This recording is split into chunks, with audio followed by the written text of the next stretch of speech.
Welcome back. The EFF has served the DA with divorce papers. It will no longer be voting with the Democrats in hung councils like Tshwane and Johannesburg. The EFF wants to have its own mayor in the capital city, but the DA is refusing to vote in its favor. Samgele Masego filed this report. Pretoria won't be seeing a mayor wearing a red beret anytime soon. The EFF isn't getting the DA's support in councils where it voted for the blue machine to take government after the 2016 local elections. This has resulted in Julius Malema backing out of their marriage of convenience. We also discussed and took a decision that we are no longer voting with the DA in all municipalities of South Africa where the DA requires the votes of the EFF. We will also not vote with the ANC. We will participate in the debate. We'll make inputs of what could be a possible solution. And if anything requires a voting, the EFF will abstain from those things of voting. DA Federal Chairperson James Self says the party can't enter into a formal coalition with the EFF.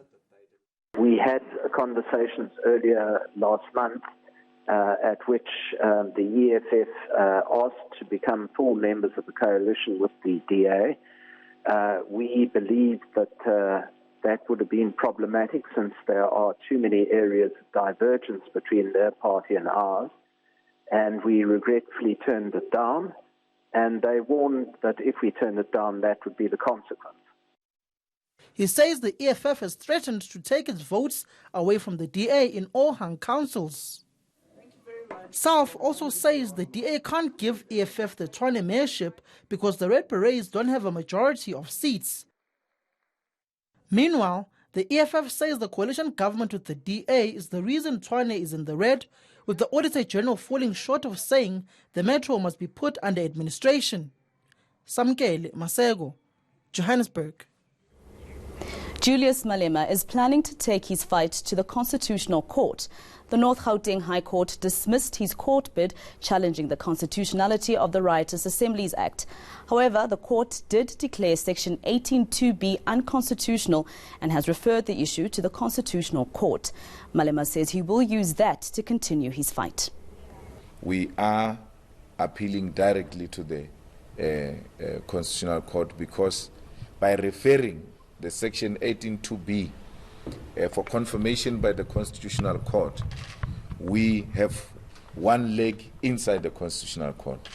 We just have to ask the Constitutional Court to allow us to bring both legs in the Constitutional Court and argue that matter directly in the Constitutional Court. So we have partially, gained access to the Constitutional Court, and that's where we ultimately wanted to go.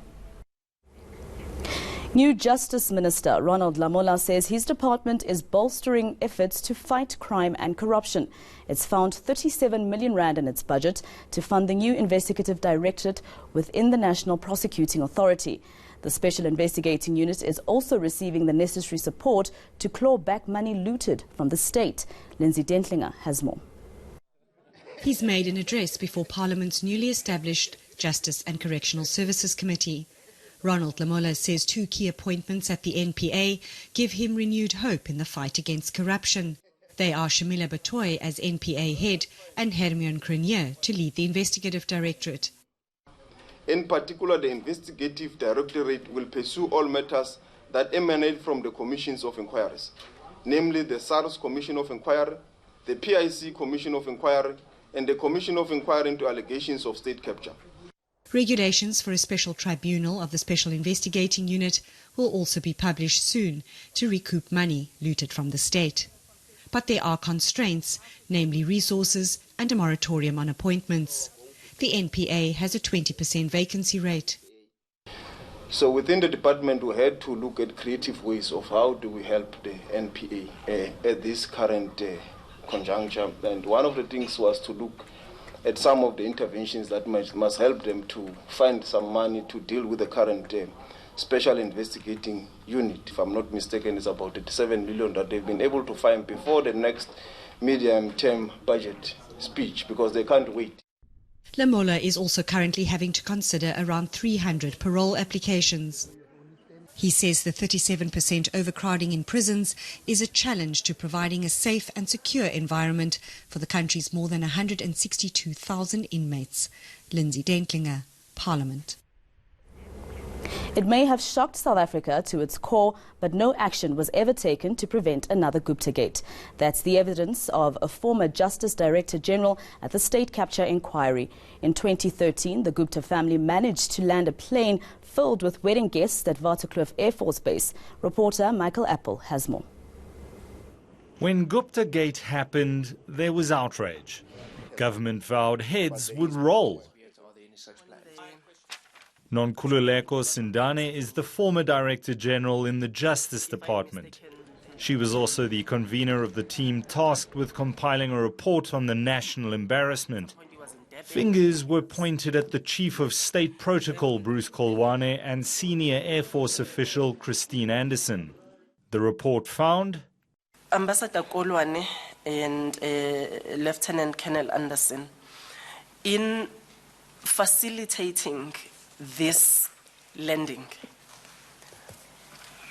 ignored a whole range of things that they knew needed to exist before this landing was permissible.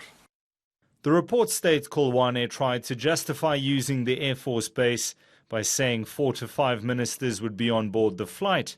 That turned out to be false. So, did the task team conclude that Kolwane knew the truth about the landing and misrepresented the facts? Was that a view you came to quite clearly? Absolutely. Yes.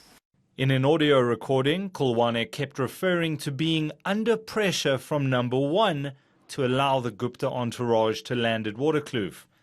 Many took that as referring to then-President Jacob Zuma. There were references to the president, well, number one, let me not say the president, number one. And yet the task team never interviewed Zuma. Kolwane was demoted to a provincial liaison officer. Did heads truly roll, though? No, says Sindane. We could have learned something if action was taken. I don't know what action was taken as I sit here, and therefore I don't know whether we learned enough to prevent this thing from recurring into the future. In 2014, Kolwane, known as the Gupta Gate fall guy, was promoted to South Africa's ambassador to the Netherlands. Sindane says to this day she takes exception to how author Jacques Poe painted her in his book, The President's Keepers. I am not a president's keeper. I did not defend the president. There may have been errors in the process, but I did not defend the president. Michael Apple, Johannesburg. The South African Revenue Service says tax dodgers will be prosecuted. This as the 2019 tax season opened on Monday. SARS Commissioner Edward Kisvetter says they're deeply concerned by non-compliance. ENCA's John Bailey takes a look. Millions of tax returns are still outstanding or are being filed late, while some taxpayers are willfully trying to cheat SARS. We've prevented almost 9 billion of fraudulent refunds. There are still taxpayers who do not disclose all of their income or who inflate expenses. And so we place a significant focus on that. In a major departure from previous years and in an effort to improve service to taxpayers, SARS is putting more emphasis on e-filing and its new mobile app. But the tax collector says many taxpayers still don't declare rental income. SARS also has a renewed focus on taxing commission earners, an area it says is open to abuse. At the same time, there's concern regarding tax practitioners who unethically promise they can secure tax refunds.